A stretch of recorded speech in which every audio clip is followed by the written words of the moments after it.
नाजरीन, दुनिया में पाकिस्तान मुल्क एक ऐसा बन गया है या बनाया जा रहा है कि हम अपने ही मुल्क में अपने ही लोगों के खिलाफ जिहाद कर रहे हैं और फतह करने की कोशिश कर रहे हैं। किसके साथ? डंडों के साथ, सोटों के साथ, आग लगाकर, खून और खून बहाकर हम इस मुल्क के इलाक़ों को फतह करना चाहते हैं। आखिर क्यों? क्या इसलिए हमें कायद आज़म ने पाकिस्तान बना के दिया था?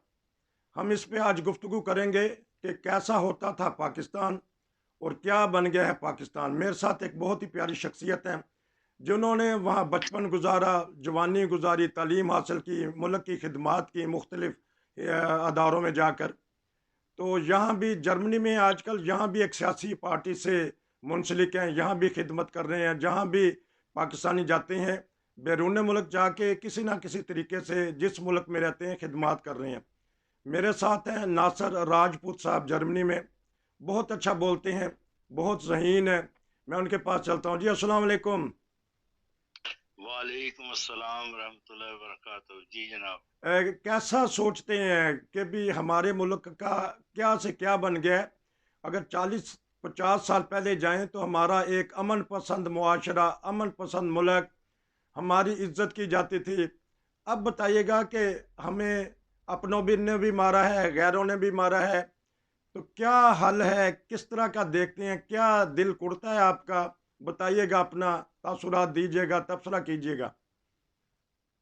जी जज़ाकुमुल्लाह। मैं सबसे पहले तो आपके बहुत से सवालों को देख लूं जो आपने मुझसे बातें मांगी पूछी हैं, मैं उनको लेके कहाँ से शुरू करूं। अच्छा।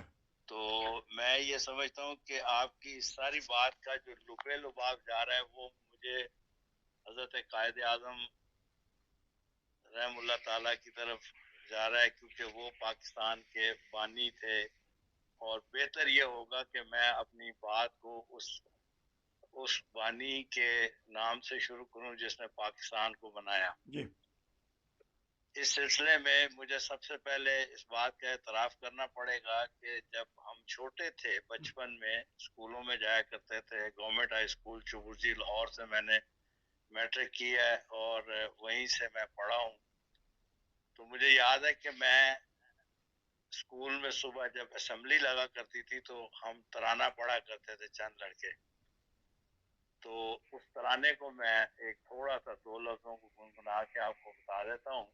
तकरीबन हर पाकिस्तानी इस तराने से वाकिफ़ है, और जब ये पढ़ा जाता है तो ईमान जो है वो ताज़ा हो जाता है, जोश पैदा होता है खून में, और दिल चाहता है कि इस मुल्क के लिए कुछ करें। जी। और वो ये शेर है, यूं दी हमें आज़ादी के दुनिया हुई हैरान, ए कायद आज़म तेरा एहसान है, एहसान तेरा एहसान है, तेरा एहसान।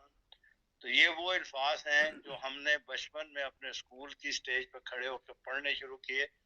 तो हमें पता चला कि हम एक ऐसे आज़ाद मुल्क में हैं जिसका क़याम अभी चंद माह पहले, चंद साल पहले, चंद कुछ अरसा पहले हुआ। तो पाकिस्तान जो है उसकी बुनियादी तौर पे जो कायद आज़म के ख्वाब के मुताबिक था, जो कायद आज़म बनाना चाहते थे इसको, वो यही था कि आपने ये कहा अपनी एक तकरीर में, अपने अल्फाज में, वो मैं अल्फाज आपके सामने पेश करता हूँ। हज़रत कायद आज़म मोहम्मद अली जिन्ना ने फरमाया कि पाकिस्तान कायम रहने के लिए बना है जी। और हमेशा कायम रहेगा। जी। और यही वो अल्फाज थे जो हर पाकिस्तानी की ज़ुबान पे हैं। वो थे भी और आज भी हैं और हमेशा ये रहेंगे। पाकिस्तान बनाने के जो बानी थे हज़रत कायद आज़म मोहम्मद अली जिन्ना साहब, इन्होंने सबसे पहले जो ख़त लिखा पाकिस्तान के सिलसिले में, वो अमरीकी सदर को लिखे, और ख़त में उन्होंने और भी बहुत सारी बातों के साथ साथ पाकिस्तान के क़याम की बात की। और जब पाकिस्तान बना था तो कायद आज़म मोहम्मद अली जिन्ना साहब ने सबसे पहले जो अमरीकी सदर ट्रूमैन को सरकारी तौर पर ख़त लिखा कि पाकिस्तान जो है वो मरज़ वजूद में आने वाला है और पाकिस्तान एक आज़ाद मुमलिकत की सूरत में उसकी बुनियाद रख दी गई है। ये वो ख़त था जिसको अगर आप डॉक्यूमेंट्स में जाके देखें तारीख के, تو یہ خط آپ کو ملے گا جس میں قائد اعظم محمد علی جناح نے یہ لکھا تھا امریکی صدر کو. پھر انہوں نے یہ بھی کہا، محمد علی جناح نے جو قائد اعظم تھے ہمارے پاکستان کے بانی تھے، کہ اسرائیل کا قیام شاید پاکستان کی تاریخ، انسانی تاریخ کا ایک ایسا گناہ ہو. انہوں نے فلسطین کے ساتھ ہونے والی ظلم کو سخت الفاظ میں مذمت کی تھی. یہ وہ تمام باتیں ہیں جو ریکارڈ میں موصوف ہیں، اور تاریخ کے اوقات میں یہ باتیں جو ہیں وہ قلم بند ہیں. قائد اعظم نے عربوں کو مخاطب کرتے ہوئے کہا تھا کہ اپنے حقوق کے لیے ڈٹ جائیں. گویا ان ساری باتوں سے یہ چیز نظر آتی ہے کہ ان کے پاس ایک مصمم ارادہ تھا، جس ارادے کو لے کر چلے تھے، اس لیے کہ وہ پاکستان ایک آزاد ملک مسلمانوں کے لیے، پاکستان کے رہنے والوں کے لیے، جہاں وہ آزادی کے ساتھ رہ سکتے ہوں. انہوں نے اپنی تمام کاوشوں کو اس طرف صرف کیا جس کے نتیجے میں پاکستان بنا. قائد اعظم نے اس زمانے میں عربوں کو مخاطب کرتے ہوئے بھی فرمایا تھا کہ تم بھی اپنے حقوق کے لیے ڈٹ جاؤ، اور خبردار ایک یہودی کو بھی فلسطین میں داخل نہ ہونے دینا. اور وہ یہ وہ ساری باتیں ہیں جن کو سوچ کے ہم دیکھتے ہیں کہ اب ان باتوں کے پس پردہ کیا چیز آنے والی ہے. اور یہ جو بات ہے دراصل ریاست پاکستان کے قیام کی بنیادی باتوں میں سے ایک بات ہے. قائد اعظم نے فلسطینیوں کو یہودیوں کے خلاف یا یہودیوں کے علاقے میں بسانے کی کوشش کرنے پر امریکہ پر کڑی نکتہ چینی کی تھی. غرض یہ وہ سارے معاملے تھے جن کو تقدیر اس طرف لے کے آ رہی تھی کہ آپ کے ہاتھوں سے ایک ایسی مملکت کا آغاز ہونے جا رہا ہے جو صرف اور صرف مسلمانوں کے لیے ہوگی، اور جس میں وہ لوگ رہیں گے جو مائگریٹ کر کے ہندوستان سے آزادی پا کر پاکستان جائیں گے اور وہاں پہ اپنی زندگی قانون اور اسلام کے نام پر گزاریں گے. آپ نے اس معاملے میں بہت سے بیانات دیے. ایک چیز میں آپ کے لیے پڑھ کے سنا دیتا ہوں، وہ یہی ہے کہ آپ نے 1948 کو پاکستانی سیاستدان اور آل انڈیا مسلم لیگ کے لیڈر جو جتنے بھی تھے ان کی قیادت میں مسلمانوں نے برطانیہ سے آزادی حاصل کی، اور آپ پاکستان کے پہلے گورنر جنرل بنے. گویا پاکستان بننے کی جو شروعات ہیں اس میں حضرت قائد اعظم نے اپنی کوششوں کے عوض وہ کوئی ایسی چیز نہیں لی، لیکن اس پاکستان کو جو آپ کا خواب تھا، آپ کا خیال تھا بنانے کے لیے، آپ اس کے پہلے گورنر جنرل مقرر ہوئے، بنے. اور سیاسی طور پر پاکستان میں آپ نے قائد اعظم کو عظیم رہبر کے طور پر اور بابائے قوم یعنی قوم کا باپ، یہ وہ القابات تھے جو زمانے کے مسلمان آپ کی تحریک میں شامل ہوئے، اور انہوں نے آپ کو یہ القابات سے نوازا. اچھا میں اس طرح کرتا ہوں میں ایک سوال کر لوں، کیونکہ ماشاءاللہ آپ کے پاس بہت مواد ہے، تو ہمارے پاس 5-7 منٹ ہے. تو اب یہ بتائیے گا، آپ نے بہت پیارا گیت گنگنا کے سنایا، مزہ آ گیا، لیکن ہم اتنے احسان فراموش کیوں ہو گئے؟ قائد کے پاکستان کا ہم نے حال کیا کر دیا؟ کہاں سے ہماری غلطی ہوئی کہ آج ہمیں خود اپنے گھر میں، اپنے علاقے میں، لاہور جہاں آپ نے ذکر کیا ہے، وہاں جنگ جاری ہے، گلیوں میں، سڑکوں میں، اور ایک نو گو ایریا بھی بنا لیتے ہیں ہم، اور حکومت بھی بعض دفعہ بے بس نظر آتی ہے. ہم ایک دوسرے کے خلاف کیوں ہو گئے ہیں؟ کیوں ایک دوسرے کا خون بہا رہے ہیں اس جی اصل میں آپ کی بات سمجھ گیا ہوں. اگر آپ اس چیز کو دیکھنا چاہتے ہیں تو ماضی میں جانا پڑے گا، پاکستان بننے سے پہلے. اچھا. جب ایک کمبائنڈ ہندوستان تھا، اور اس وقت جو ہندوستان کے جتنے بھی سیاسی لیڈران تھے جو کرتا دھرتا تھے، ان کے کانوں میں یہ آواز پہنچ چکی تھی کہ مسٹر جناح ایک ایسی تحریک شروع کرنے والے ہیں کہ جس کا انجام ایک علیحدہ ملک کی صورت میں ہونے والا ہے. جی. چنانچہ right from very first day جب حضرت قائد اعظم نے اس چیز کی بنیاد ڈالی کہ پاکستان اور مسلمانوں کے لیے ایک الگ ریاست ہونی چاہیے، اس وقت ہندوستان میں آپ کی شدید مخالفت شروع ہو گئی، اور وہ لوگ یہ نعرے لگایا کرتے تھے کہ یہ پاکستان نہیں، ناپاکستان، ناپاک پاکستان بننے جا رہا ہے. جی. وہاں کی جو مخالفت تھی وہ اس قدر شدید تھی کہ اس نے مذہب کو بھی اپنی لپیٹ میں لے لیا. گویا یہ کوئی آسان کام نہیں تھا. قائد اعظم کے لیے آنے والے دن بہت مشکل تھے. جی. جی. बताइए गया तो ये कहाँ से हम एहसान फरामोश बन गए हैं। वहाँ की पैदाइश उसी मुल्क में रहे, उसी मुल्क में हमने सब कुछ दिया। आज हमने अपने मुल्क को खुद जला रहे हैं। हमने ये देखा हफ्ते 10 दिन से मुल्क बेबस हो गया है, रियासत बेबस लगती है।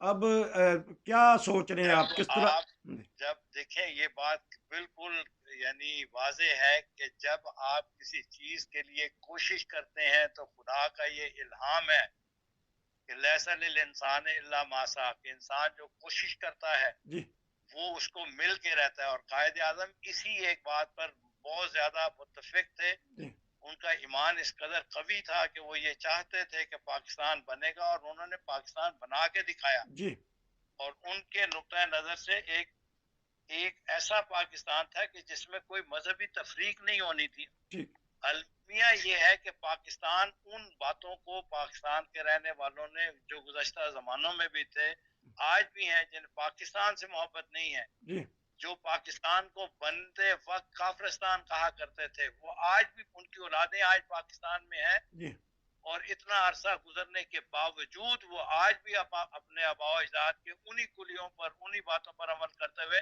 पाकिस्तान को बनता देखकर, उसको तरक्की करता देखकर नहीं देख सकते। जी उनके दिलों में टीस उठती है, उनके दिलों में तकलीफ उठती है, उनकी ज़बानें ज़हर उगलती हैं। जी लेकिन मैं आपको ये बात बता देता हूँ कि पाकिस्तान एक इल्हाम था जो खुदा ने जिना के दिल पर किया, जी और जिसके नतीजे में खुदा ने उनकी मदद करते हुए इस पाकिस्तान को कायम किया। अब ये क्या, जो उस जमाने में पाकिस्तान को नहीं मानते थे, आज भी कई ऐसे हैं जो पाकिस्तान को खाफिलिस्तान और ना पाकिस्तान कहते हैं, जी नापाक पाकिस्तान कहते हैं। उनकी नस्लें आज नाकामी का मुंह देख रही हैं।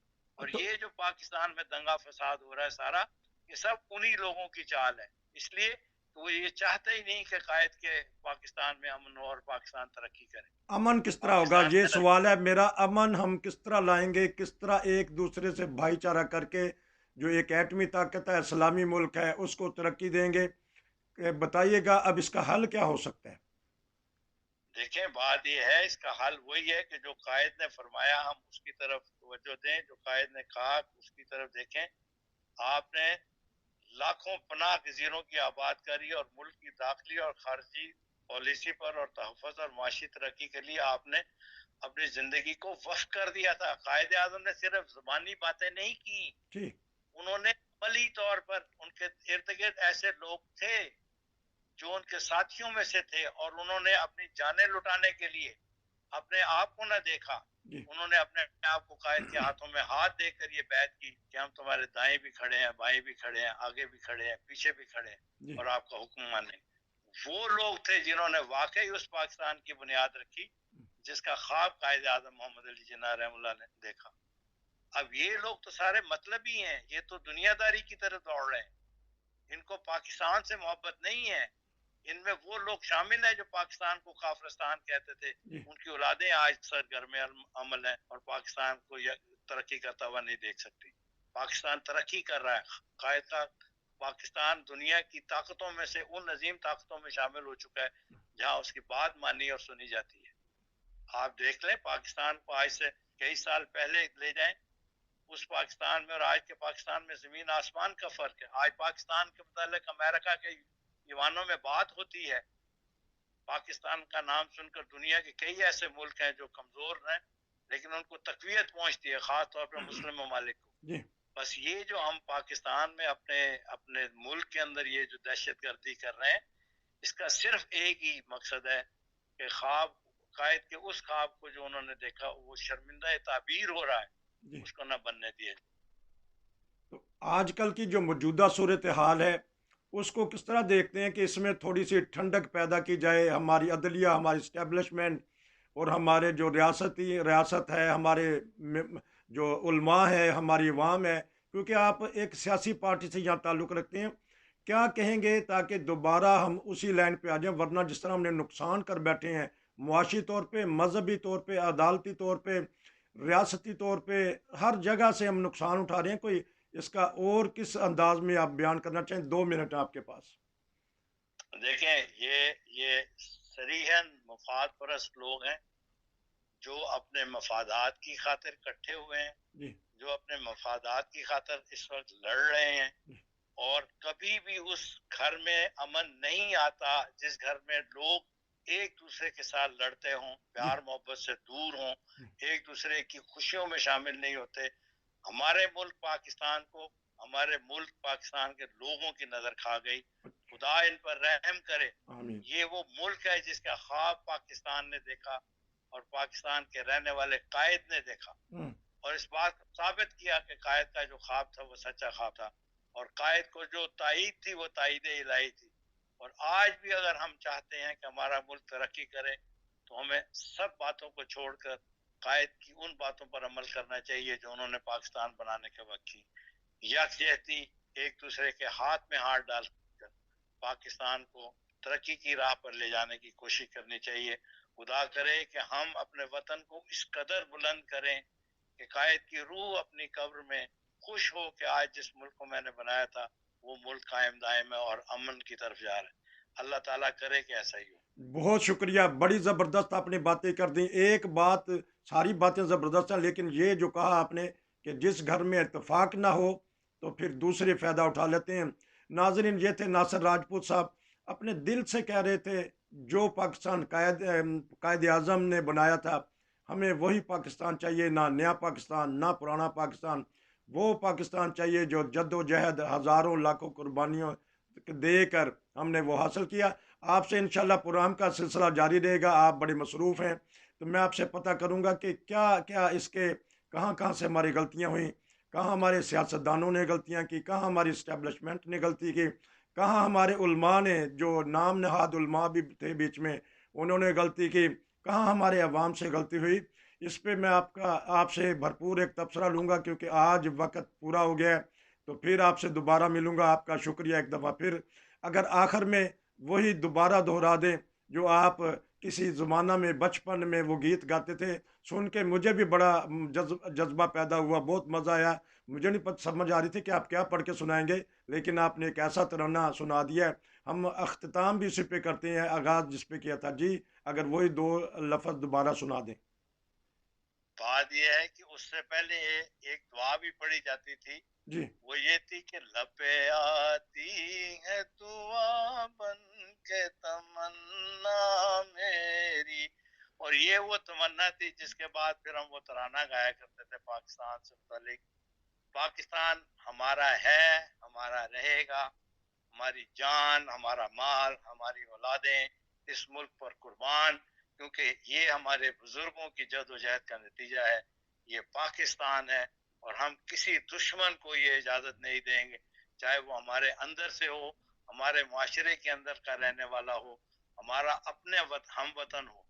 ایسے لوگوں کی نشاندہی کر کے ہم ان لوگوں کے آزار سے اس ملک اور اس ملک کے رہنے والوں کو ہمیشہ بچاتے رہیں گے۔ انشاءاللہ۔ یوں دی ہمیں آزادی کہ دنیا ہوئی حیران، واہ، اے قائد اعظم تیرا احسان ہے احسان۔